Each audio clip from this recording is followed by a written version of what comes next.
Hi everyone.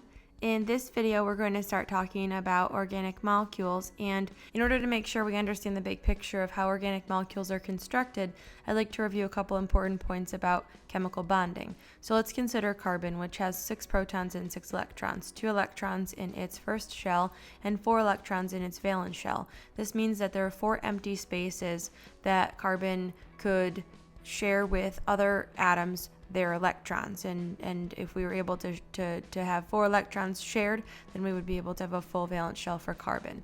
So let's consider first bonding with hydrogen. Hydrogen has 1 electron and 1 empty space, so it's easy for those structures to make a covalent bond.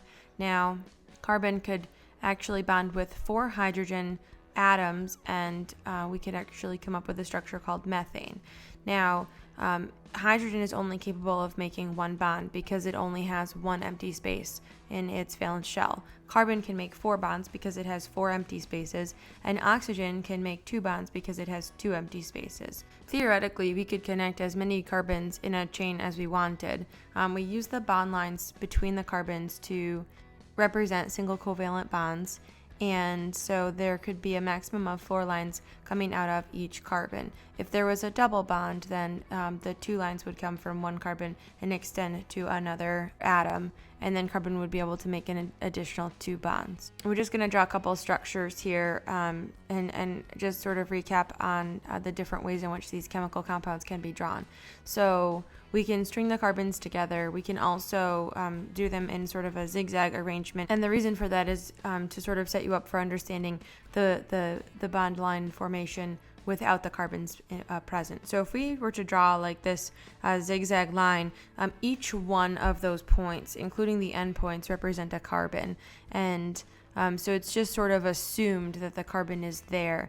And it's not so important that you're able to draw these structures, but just that you're able to understand that as we draw the structures more simply with fewer components, not showing necessarily all of the electrons, not showing the shells, but rather showing the carbons and the oxygens and the hydrogens just attached to each other, that you still know that it's the same construction of atoms making molecules. And just so that we can kind of make sense of some of the bigger organic molecules. We can also draw glucose. Here's an example of glucose in a ring structure, and in this particular drawing, at each point we see an OH. It's also important to note that there is an assumed hydrogen in those situations. So it's kind of the same thing as if we were to write an H in a chemical formula, we assume there's a 1 in front of it. If we're to draw a molecule and we don't see four things coming out where there's an assumed carbon, we fill in the necessary number of hydrogens to make up the difference. Carbohydrates specifically contain carbon, hydrogen, and oxygen in a ratio of 1 to 2 to 1. So for every 1 carbon, there will be 2 hydrogens and 1 oxygen. Carbohydrates are an important energy source in the body, and we're going to talk about some different types of carbohydrates, and then eventually we will talk about how these carbohydrates can be broken down and utilized in order to produce energy. So let's take a look at the different types of carbohydrates. First we have monosaccharides. Monosaccharides are considered simple sugars. So simple sugars will dissolve readily in water. They tend to be made of 3 to 7 carbon atoms, so it's actually kind of in relative terms, it's kind of a small structure, larger than the things that we've drawn already, but smaller than most of the organic molecules. The 3 common monosaccharides are glucose, fructose, and galactose. Disaccharides are made of 2 monosaccharides bonded together. So when we say bonded, what we really mean is a chemical reaction has taken place in order to cause these 2 molecules to become attached. So if there's a chemical reaction that occurs between glucose and fructose, we make sucrose. If it's between glucose and glucose, we make maltose, and between glucose and galactose, we make lactose. So the common sugars that we'll talk about include all 6 of these: glucose, fructose, galactose, sucrose, maltose, and lactose.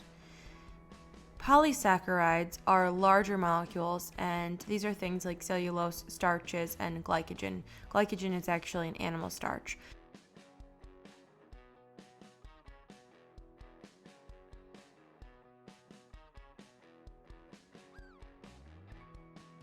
Glycogen is long branched chains of glucose. So instead of just having two glucoses bonded together to make maltose, we take a whole bunch of glucose molecules and we kind of string them together, again, by way of chemical reaction. So they're actually bonded. And glycogen is especially important because it's a great source of stored energy.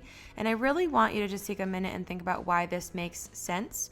So if we take a bunch of glucose molecules and string them together, and then we need glucose for energy, all we have to do is chop them up into their individual glucose molecules, and then they can be utilized in the chemical reactions needed to synthesize the energy for the body. Now, one important point about the breakdown of glycogen is that it requires the hormone glucagon. So it's very, very important. These words actually all sound similar. Glycogen and glucagon and glucose, they all sound almost the same. So it's really, really important to not confuse them. Glycogen is the polysaccharide, glucagon is the hormone, and glucose is the monosaccharide, or the simple sugar. All right, so that actually concludes our introduction to carbohydrates, and in the next video, we'll continue discussing organic molecules by describing lipids. Hope you enjoyed it. Thanks for watching.